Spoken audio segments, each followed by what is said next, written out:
Welcome to Poland Daily History with me, Nicholas Richardson. In this episode, we will discuss Hitler's ambitions in the final years leading up to the outbreak of the Second World War.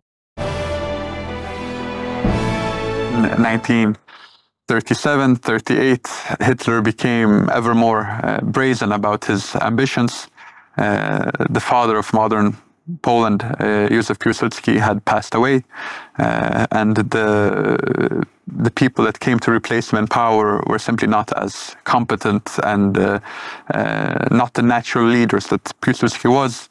And with foreign policy, there were some controversial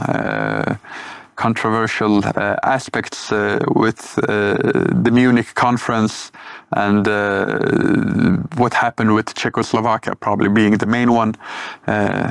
As the Germans invaded the Sudetenland, the Poles took this small part of Czechoslovakia, Zaolzie or Teschin as the Germans called it, and this would be the start of really the first phase leading up to the war.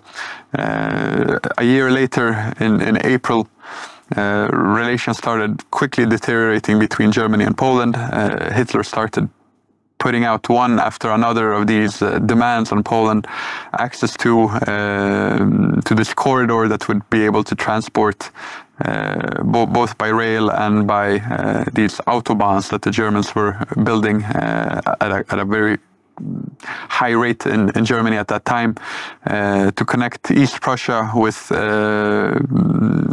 mainland Germany, so to say, or the larger German territory.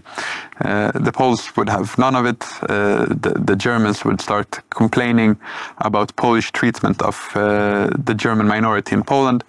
Later on, they would spread the propaganda that the Poles had killed around 60,000 of them just before the war. This figure still remains. Sometimes you hear 58,000 being the figure mentioned. It was in a report later constructed by Goebbels.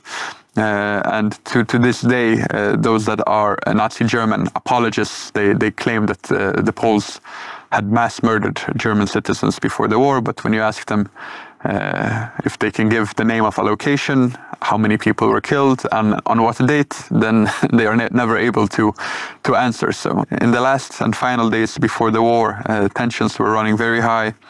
There was technically the invasion should have taken place on August 25th, but as the Poles had received guarantees from the British and this new alliance had been formed, Hitler needed a few more days to think about it. But the orders didn't, the new orders didn't arrive to all troop units, and there was this attack on a German border, on a Polish border town on the 25th. On the 28th, you had a German saboteur blowing up a huge bomb in the city of Tarnów, killing 20 plus Poles. So it became apparent that war was about to happen. And then naturally on August 31st, you have the Gleiwitz incident when the Germans staged this attack where they took some German prisoners and they took a local Pole, a Polish activist in Germany, and dressed them up as Polish soldiers, took them to this radio station, faked a Polish military attack on the radio station, right, and then killed those German prisoners and this local Polish activist, and tried to blame it on some kind of Polish incursion, a Polish attack on Germany.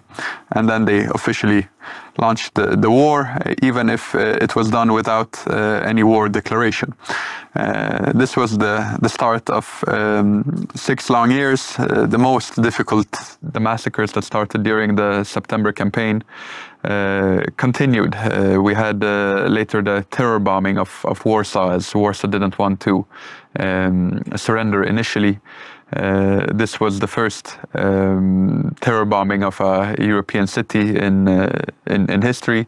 It had even started in a very similar fashion on the first day of the war, when the German Luftwaffe bombed a number of Polish cities.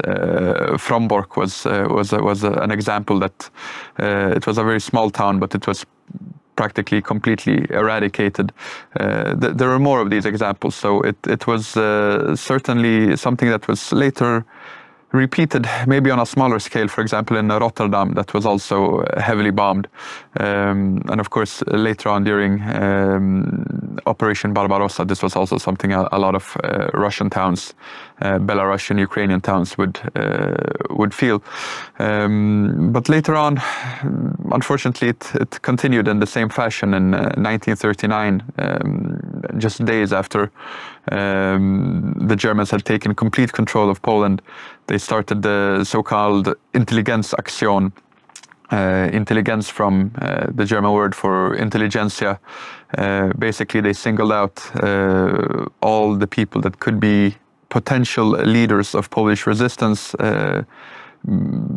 by the virtue of their capacity of being intellectual, cultural leaders of the country. So this was everything from university professors, stars of the cultural world, whether they would be actors or singers, people that were looked up to for their achievements, having won Olympic gold medals, for example. So it was a quite wide net that was being cast, and a lot of people were rounded up, taken to concentration camps that quickly sprung up across Poland. Others were just taken out to certain places in the forest and executed. So the massacres, they started almost straight away. In 1940, this Intelligenzaktion was followed by an AB-Aktion, which had more or less the same objectives. Also, it's worth mentioning that initially the Soviets and the Germans cooperated in this sphere. They were exchanging information about which intellectuals may have fled from the eastern Soviet-occupied Poland to Western Poland, and the other way around. There were 4 conferences that they held on this topic in Zakopane. So the NKVD and the Gestapo, they certainly cooperated initially when it came to trying to exterminate the Polish intelligentsia. Of course, in 1941, Operation Barbarossa started, and the German Nazis invaded the Soviet Union, which meant that the front line, as the Soviet Union and Germany had split Poland in half, it meant that the initial onslaught passed through Polish territory once again, bringing even more destruction to a country that had already been thoroughly destroyed in 1939. And once the front had passed further away from pre-war Polish territory, then the Germans were in complete control of all territories that were ethnically Polish, which meant that now the Poles would feel the full brunt of German occupation across its territory. If you join us next time on Poland Daily History, as I hope you will, we will pick up the story. Thank you for watching.